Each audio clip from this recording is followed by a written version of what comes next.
This is lesson 3.3, exponential versus linear. Part 1. First thing we're going to do is look at some situations and decide, are the examples linear, exponential, or neither? So just to review, linear means that we have a constant rate of change. Exponential means that it's going to be increasing at a rate that is going to be given as a percent, or a word like doubling, tripling, or half-life, something like that. Neither, that is any other type. So there are other types of equations that are not exponential or linear. So some examples would be like if we had a graph that went up, down, like this. That's not exponential or linear, but there is an equation for that. So if it doesn't meet the qualifications of having a constant rate of change or an exponential situation, then we would classify it as neither one.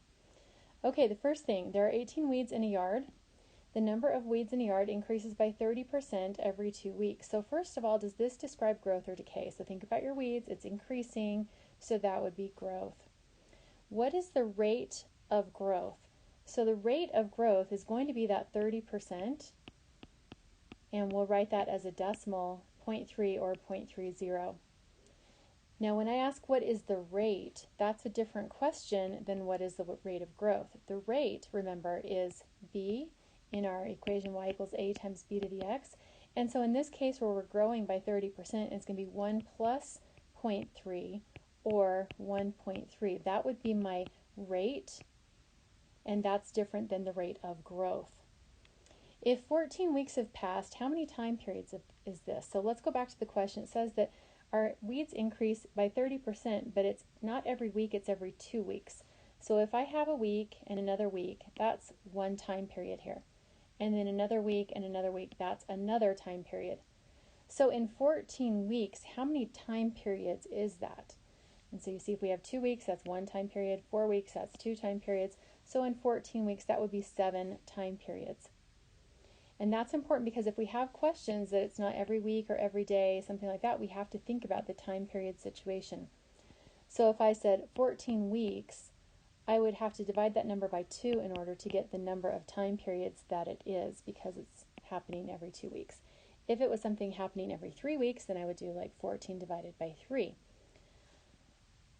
So how many time periods in a year? So first of all, how many weeks are in a year? There are 52 weeks in a year.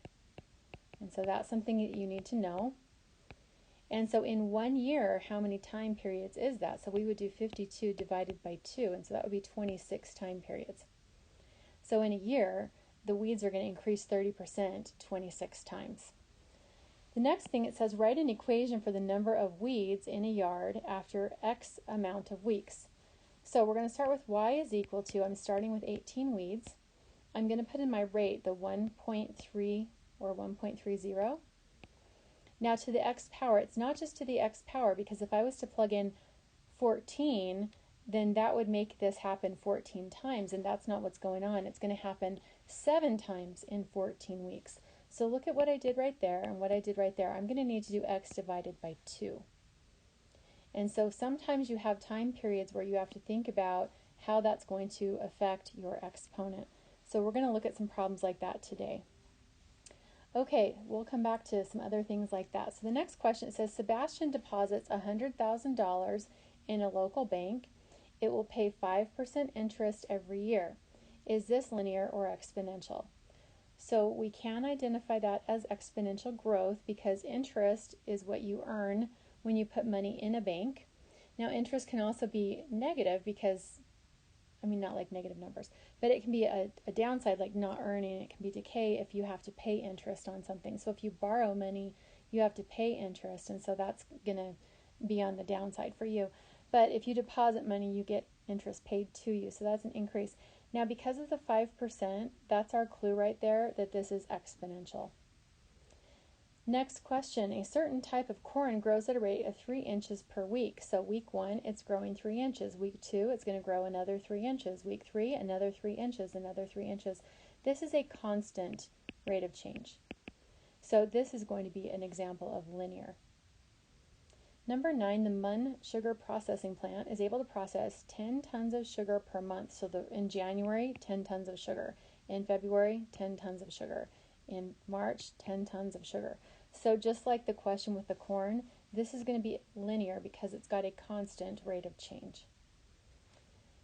Number 10, exercise biologist Samantha discovered that to reduce soreness, people should start biceps curls at 10 pounds. So the first time you do 10 pounds. And then every week you're going to progress to 11 pounds, 14 pounds, 20 pounds, 32 pounds, 56 pounds, and so on. Okay, assuming that that could go on forever, because I can see that ending pretty quickly. So look at what's the pattern here. So I can see that, it's not linear because it's increasing by 1, but then it's not increasing by 1 anymore. So linear is out of the question. Now let's look and see if it's exponential, because just because it's not linear does not make it exponential automatically. It has to still meet the qualification. So if it's going from 10 to 11, what percent is that? So 10 times what is equal to 11? So that's just a really simple little equation you can do to find out. So if I wanted to know what, actually I'll use B for that. If I wanted to know what my rate was, I would just divide. So B is equal to 11 divided by 10, or 1.1. So if this was exponential, I would have to be multiplying each time by 1.1. So this is very simple to decide. Is that what you do to 11 to turn it into 14? Do you do 11 times 1.1? Does that turn into 14? Get your calculator and find out. 14 times 1.1, is that 20? So that's a really quick way to tell.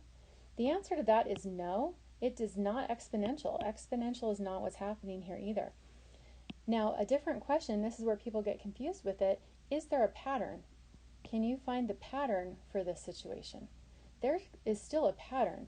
So the first time we add 1, then we add 3, then we add 6, then we add 12. Okay, so you can, figure out if there's a pattern. It looks like it's not like a super consistent pattern. What I'm thinking is that you take 3 and you double it, and that's what you add the next time. You take 6 and double it, and that's what you add the next time, and so on. It didn't really work for the first question. There is a pattern here, but it is not linear or exponential. So actually what we would say to this question, the question is it linear or exponential? We're going to say that it's neither one. So that is a possibility, but you have to make sure you eliminate the other choices. Okay, we're going to look at some tables and decide, are these linear or exponential, or they might be neither one. And so we have to decide. So you have to identify what type of pattern is happening. So number 11, if you look at these numbers, if you look at these x values, you can start right here. I find that it's easier to look at these. If there's a 0, I start there and I just deal with the positives first and just see if I can figure out an idea of what's going on. So if I look, it's going up 1 every time, and then it's going from 1 to 1/10 to 1/100th. And if I think about that, how do I get from 1 to 10, or 1 to 1/10? I just divide by 10. Look over here, 100 divided by 10, 10 divided by 10, 1 divided by 10. So my answer is I'm going to divide by 10, or my rate would be 1/10 every time. So as long as that happens for the entire table, and I'm just going to warn you right now that if you have a table, you need to make sure it works for the entire table, not just for the first couple. So because that is what's happening, you can multiply each time by 1/10. That is going to classify as exponential. Okay, number 12. Again, looking at these numbers, I'm just increasing by 1, so I just want to make sure that that's a steady increase right there. I'm going to go from 1 to 3, 3 to 9, 9 to 27, so it looks like I'm going to be multiplying by 3 each time. Let's just go back and make sure that that holds for the entire table. 1/3 times 3 is 1. Everything's consistent and steady there. It's not a constant rate of change, but we're multiplying by 3 every time, so every time it's tripling. That would make this exponential as well. Okay, number 13. I have all of my x's are just increasing by 1 every time. And so my y's, from 22 to 17, that's subtract 5. 17 to 12, subtract 5. 12 to 7, subtract 5. Subtract 5. Since that's a constant rate of change, we're just taking it down 5 every time. That's going to classify as linear, and the slope would be -5. Now, one thing that we're going to be asked to do shortly is, can you write an equation for that picture? If you know your y-intercept, which is right there, you can write y equals mx, whoops, not m, plus b, and b is the 17. So that's the equation for this. So you could plug in -1 or 0 or 1 or 2 or 3 and get all of these numbers down at the bottom. So you don't have to write the equation right now, but just saying that that's how you would go about doing that. Okay, the next one, number 14, we have got increasing by 1 each time, so just making sure that that doesn't change or jump. And then I'm going to go from 1 to 4, so I'm either multiplying by 4 or adding 3, adding 3, adding 3, adding 3. So that tells me my slope is equal to 3 because I'm going to be going up 3 every single time, and so that's going to be linear. By the way, my equation would be y equals 3x because that's my slope, and then my y-intercept is where the x is 0, so plus 4. Okay, number 15. This time the table is going vertical, so our x's are here, so we're going to look. These numbers are increasing. Okay, they're getting bigger. And these are getting smaller, so that may or may not impact what I'm doing right now, just as far as telling if it's linear or exponential, but I'm just noticing that. From 45 to 36, what has to happen? It looks like I'm subtracting 9. That's one way that that could happen. You could also multiply by something. So 45 times something is equal to 36. You could find that out. But it looks like the -9 is going to be consistent, and so that's not going to be necessary. So my slope on this one would be -9 because I'm subtracting 9 every time. That makes it linear because we're just taking away the same amount every time. Okay, number 16.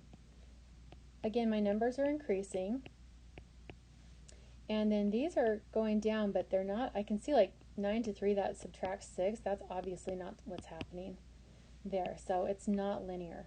Okay, so I think about linear, and I can see just from going from 27 to 9 to 9 to 3 that that is not linear, and so I'm going to eliminate that as a possibility. That does not automatically make it exponential, though.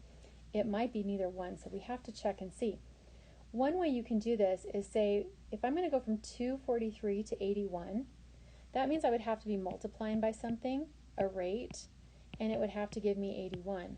So you can just solve that equation, b is equal to 81 divided by 243. And so you put that in your calculator, 81 divided by 243, and you get 0.3 repeating, or 1/3. And so if I multiply by 1/3, 243 times 1/3, what about 87 times 1/3? Does that give me 27? So check and see if 81 times 1/3 is that equal to 27. And the answer is yes. Don't stop. You have to make sure it works all the way through the entire table.